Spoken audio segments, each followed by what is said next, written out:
Hellcat.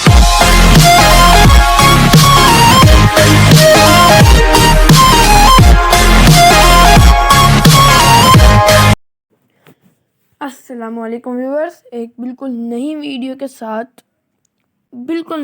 साथ आज का हम आगाज़ करते हैं। तो आज हम जिस चीज़ के बारे में बात करेंगे वो है future perfect continuous tense. Future perfect continuous tense एक ऐसा टेंस है जो एक चीज़ को जाहिर कर रहा है, यानी कि आप फ्यूचर में हैं, आप जो है फ्यूचर में काम हो रहा है वो कंटिन्यू है। जो फ्यूचर में काम होना है, हुआ नहीं है, होना है, वो कंटिन्यू है, वो चल रहा है, अभी ख़त्म नहीं हुआ, होना है अभी। तो हम उसे फ्यूचर परफेक्ट कंटिन्यूस टेंस कहते हैं। फ्यूचर परफेक्ट कंटिन्यूस की भी 3 ही एग्ज़ाम होती हैं, पॉजिटिव, नेगेटिव एंड इंट्रोगेटिव। जैसे कि पहले हमने काफ़ी टेंस किए, तो इनका ही करके जब हमने पहले जो उनसे काफ़ी टेंस किए थे तो उनमें भी यही 3 एग्ज़ाम्स थी, क्योंकि ये 3 एग्ज़ाम्स होती हैं। उसके बाद इनकी पॉजिटिव, नेगेटिव और उसके बाद इंटेरोगेटिव। तो यहाँ पे हम सबसे पहले पॉजिटिव को पढ़ेंगे, फिर नेगेटिव को पढ़ेंगे, फिर इंटेरोगेटिव को पढ़ेंगे, और उसके बाद ये हमारे जो टेंस है उसका आखिरी, हमारे जो 12 टेंसेस होते हैं ना, उसका ये आखिरी टेंस है। और यहाँ तक पहुँचने में आपने हमारी बहुत मदद की, ऐसी हमारी मदद करते रहिएगा। तो फिर हम अब आगे चलते हैं। तो सबसे पहले हम बात करते हैं पॉजिटिव सेंटेंस, यानी कि आप एक चीज़ का मुस्बत मायने ले रहे हो, मतलब जो से मुस्बत मायने ले रहे हो, यानी कि आप हाँ में हाँ, मतलब यस यस यस कर रहे हो, नो नहीं कर रहे, यस कर रहे हो। तो ये हमारे पॉजिटिव सेंटेंस है। अगर आप नो नो या फिर नहीं नहीं या फिर नेवर नेवर वगैरह वगैरह वगैरह, ये तो आपके नेगेटिव वगैरह होते हैं। तो सबसे हम पहले पॉजिटिव के बारे में बात करेंगे। तो सबसे पहले जो इसका स्ट्रक्चर होगा आप अभी स्क्रीन पे देख ही रहे होंगे। तो फिर जो स्ट्रक्चर है, सबसे पहले जैसे सब्जेक्ट आता है, फिर हमारा जो हेल्पिंग वर्ब है, इस दफ़ा will have been. Future perfect tense में विल हैव था, फ्यूचर परफेक्ट कंटिन्यूस में विल हैव बीन। हमारे पास ये सेंटेंस होंगे, और उसके बाद विल हैव बीन हमारे पास हेल्पिंग वर्ब होगा, और उसके बाद हमारा जो वर्ब है वो ING, first form with ING के साथ आएगा, और उसके बाद आपका जो सा भी ऑब्जेक्ट होगा वगैरह वगैरह। तो ये स्ट्रक्चर पॉजिटिव का काफ़ी इंपॉर्टेंट है, इसको एक जगह नोट कर लीजिए या फिर स्क्रीनशॉट लेके अपने पास सेव कर लीजिए, क्योंकि जो भी स्ट्रक्चर्स वगैरह होते हैं वो बहुत ही इंपॉर्टेंट होते हैं। तो इस वजह से इसको कहीं नोट कर लीजिए या फिर इसके स्क्रीनशॉट ले लें। तो जिस तरह कि अभी यहाँ पे एग्जांपल दिया उन्होंने, she will have been learning French for 2 weeks, यानी कि इसमें जो सा हमारा सब्जेक्ट है शी है, विल नॉट हैव बीन हमारा हेल्पिंग वर्ब है, और उसके बाद फर्स्ट फॉर्म विद आईएनजी हमारा learning, first form with ING आ गया, फ्रेंच फॉर 2 वीक हमारा ऑब्जेक्ट आ गया। या फिर इन्होंने यहाँ पे टाइम रेफ भी, यहाँ पे हमने टाइम रेफ भी लिखा हुआ है, क्योंकि ज़्यादातर जो फ्यूचर परफेक्ट कंटिन्यूस टेंस है वो टाइम को शो करने के लिए इस्तेमाल होती हैं। तो आप टाइम रेफ भी कर सकते हैं, क्योंकि फ्रेंच फॉर 2 वीक्स ये ऑब्जेक्ट भी है और आपका टाइम रेफ भी है।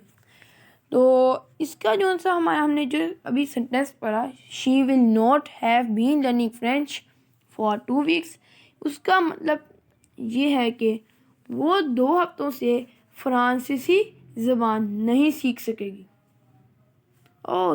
वो 2 हफ्तों से फ्रांसीसी ज़बान सीख रही है। हमारा जो सा फर्स्ट जो सा सेंटेंस था उसका यही मतलब है कि वो 2 हफ्तों से फ्रांसीसी ज़बान सीख रही है और सीख सकेगी। आप ऐसा भी कर सकते हैं। उसके बाद जो हमारा अगला टेंस है वो हमारा सेंटेंस है नेगेटिव सेंटेंस। हम जिस तरह कि आप नेगेटिव सेंटेंस में जानते हैं कि नेगेटिव सेंटेंस में जानते हैं कि ज़्यादातर हमारे पास नहीं का इस्तेमाल हो रहा होता है, तो ये हमारे नेगेटिव सेंटेंस होते हैं। अब हम इसके अगर स्ट्रक्चर के बारे में बात करें तो इसका स्ट्रक्चर कुछ ऐसा बनेगा कि सब्जेक्ट प्लस विल, फिर विल के साथ पहले आएगा not, will plus not, will के बिल्कुल साथ नोट, फिर have been, will not have been plus first form with ING plus time def. बाकी सारा वही स्ट्रक्चर है, सिर्फ हमने विल के बाद नोट का इजाफा कर देना है। जब हम नोट का इजाफा करेंगे तो जो सेंटेंस में आएगा नहीं। तो अब हम उसी के बारे में आगे अगर इसकी मालूमात हासिल करें तो जिस तरह कि हमारा जो एग्जांपल है, लेकिन उससे पहले इस लाइन को यानी कि जो इसका स्ट्रक्चर है इसको आप कहीं पेज वगैरह पे लिख लीजिएगा। और अब हमारा जो इसका स्ट्रक्चर है उसको सही तरह अपनी एग्जांपल्स के तौर पे देखें, अगर नज़रअंदाज करें तो वो कुछ ऐसे बनेगा। शी हमारा subject, will not have been जो हमारा है, विल नॉट हैव बीन हमारा हेल्पिंग वर्ब है। जैसे विल के साथ मैंने नोट आपको बताया था कि विल के साथ नोट आएगा plus have been, will not have been. इसको लर्निंग फ्रेंच फॉर 2 वीक्स। इसका मतलब अगर हम वैसे देखें she will not have been learning French for 2 weeks, तो उसका कुछ ऐसे आएगा, वो 2 हफ्तों से फ्रांसीसी ज़बान नहीं सीख सकेगी। वो हमारा सब्जेक्ट आ गया, 2 हफ्तों से फ्रांसीसी ज़बान हमारा नहीं सीख सकेगी। तो ये जो नहीं सीख सकेगी हमारा will not have helping verb आ गया, और बाकी हमारा टाइम डेफ या ऑब्जेक्ट। 2 हफ्ते जो से हैं हमारा टाइम डेफ भी कह सकती हैं उन्हें, आप ऑब्जेक्ट भी कह सकती हैं। और अगर हम आगे अपनी बात करें, आगे अपना बढ़ाएं, तो आगे हमारा आता है इंटरोगेटिव सेंटेंस। अब मैं खुद दफ़ा आप लोगों को रिपीट कर रहा हूँ कि जो आपके पास ये आ रहा है स्ट्रक्चर दोनों में, ये आप लिख लीजिए, ये बहुत ही इम्पोर्टेंट है आपके लिए। और उसके बाद हमारा इंटरोगेटिव सेंटेंस। इंटरोगेटिव मीन सवालिया, सवाल किया जा रहा है क्वेश्चन में, कोई क्वेश्चन पूछा जा रहा है आपसे। अक्सर आपसे कोई ना कोई क्वेश्चन पूछता होगा अलग अलग टेंसेस में, कोई पास्ट परफेक्ट कंटिन्यूस टेंस, कोई पास्ट परफेक्ट टेंस, कोई प्रेजेंट टेंस, कोई इंडेफिनिट पास्ट टेंस वगैरह वगैरह वगैरह। तो इसी में अब हम अगर हम देखें तो हमारा जो स्ट्रक्चर है उसमें बिल्कुल जैसे हमारे पहले हमने जितने भी किए हैं उसमें हेल्पिंग वर्ब हमारा फर्स्ट पे आता है, सब्जेक्ट की जगह हेल्पिंग वर्ब आता है, और वर्ब की जगह हमारा आ जाता है, वर्ब की जगह हमारा सब्जेक्ट आ जाता है। तो अब हम इसको गौर से देखते हैं तो सबसे पहले हमारा सब्जेक्ट के तौर पे यानी कि हमारा हेल्पिंग वर्ब जो सब्जेक्ट बन गया है विल, अकेला विल, हैव बीन नहीं, अकेला will, will plus subject, will के साथ आप सब्जेक्ट करेंगे plus have been, will plus subject plus have been plus बाकी सारा कुछ वही है, plus first form with ING, first form with ING plus time ref, जो आपका टाइम दिया होगा वो, जो आपको टाइम बता रहा होगा वो। तो हमारा अगर हम अपने सेंटेंस या एग्जाम्पल के तौर पे देखें तो वो कुछ ऐसे बनेगा। Will she have been learning French for 2 weeks, ये हमारा सेंटेंस है। तो विल हमारा हेल्पिंग वर्ब है, फ्रंट में आ रहा है, सब्जेक्ट शी था वो भी हमारा बिल्कुल बाद में आ रहा है हमारे हेल्पिंग वर्ब के। तो आगे हम जो सा हमारा बाकी या जो वर्ब है यानी कि हैव बीन वो हमारा सब्जेक्ट के बाद आ रहा है। लर्निंग फ्रेंच फॉर 2 वीक्स, हमारा लर्निंग फ्रेंच फॉर 2 वीक्स, तो हमारा ये टाइम रेफ है। तो अगर हम दोबारा इसके ऊपर हैं, will she have been learning French for 2 weeks, यानी कि इसका मतलब ये है क्या वो 2 हफ्तों से फ्रांसीसी ज़बान सीख रही होगी। तो हमारे जो ये तीनों टेंस हैं हमारे कंप्लीट हो चुकी हैं।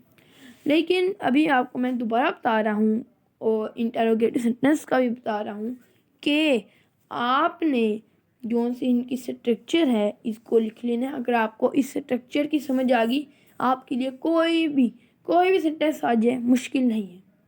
लेकिन उसके लिए आपको इनको समझना बहुत ज़रूरी है। अगर आपको कहीं से भी कोई गड़बड़ लगी हो तो आप वीडियो को बैक जाके या फिर दोबारा चला के भी देख सकती हैं। तो इसके बाद हमारे नीचे कुछ एग्जाम्पल्स हैं, हम अब उनके बारे में बात करेंगे। तो सबसे पहली एग्जाम्पल है हमारी, he will have been enjoying the holidays, यानी कि जो सा ही है हमारा सब्जेक्ट के तौर पे इस्तेमाल किया जा रहा है। ही सब्जेक्ट के तौर पे इस्तेमाल किया जा रहा है। Will have been, as we know that it was a helping verb, यानी कि विल हैव बीन हमारा हेल्पिंग वर्ब है। इंजॉइंग वो तो हमारा वर्ब है और उसके साथ आईएनजी वाली फॉर्म है द हॉलीडे, और ये हमारा ऑब्जेक्ट है। ये टाइम रेफ नहीं है। टाइम रेफ में और ऑब्जेक्ट में बहुत फ़र्क है। टाइम रेफ होता है कि एंड पे अगर आपको टाइम बता रहा हो 2 वीक्स, 2 मिनट्स, 2 हॉर्स वगैरह वगैरह। तो अब हम इसके अगर मीनिंग देखें, इसके मायने की इस्तिलाह से इसे थोड़ा गौर करें तो इसके मायने कुछ ऐसे बनेंगे, वो छुट्टियों से लुफ्त अंदोज़ होता रहेगा। वो छुट्टियों से लुफ्त अंदोज़ होता रहेगा। He will have been enjoying the holiday, इसका मतलब है वो छुट्टियों से लुत्फ़ अंदोज़ होता रहेगा। तो उसके बाद जो हमारा अगला सेंटेंस है वो है the children will have been learning lesson in the classroom for 2 hours।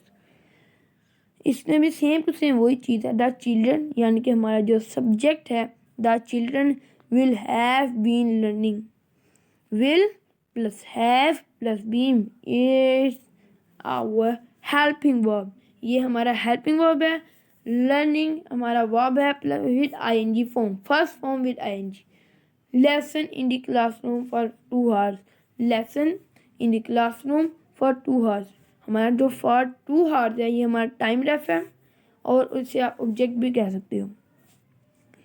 तो इसके जो कुछ मायने की इस्तिलाह कुछ ऐसे बनेंगे, बच्चे 2 घंटे से क्लासरूम में सबक सीख रहे होंगे। बच्चे 2 घंटे से क्लासरूम में सबक सीख रहे होंगे। अगर हमारा अब जो सा आखिरी सेंटेंस है, जो हमारा तीसरा और हमारा आखिरी सेंटेंस है, उसके बारे में अगर हम कुछ देखें तो वो कुछ ऐसे बनेगा, the farmer will have been sowing crops for 1 month। The farmers will यानी कि हमारा सब्जेक्ट विल हैव बीन हमारा हेल्पिंग वर्ब है। सोइंग हमारा वर्ब है फर्स्ट फॉर्म विद आईएनजी, और क्रॉप्स फॉर 1 month हमारा है ऑब्जेक्ट, मतलब for 1 month is our time ref plus object. तो अब हम इसके मायने अगर देखें तो वो कुछ ऐसे बनेंगे, किसान 1 माह से फसलें बो रहे होंगे।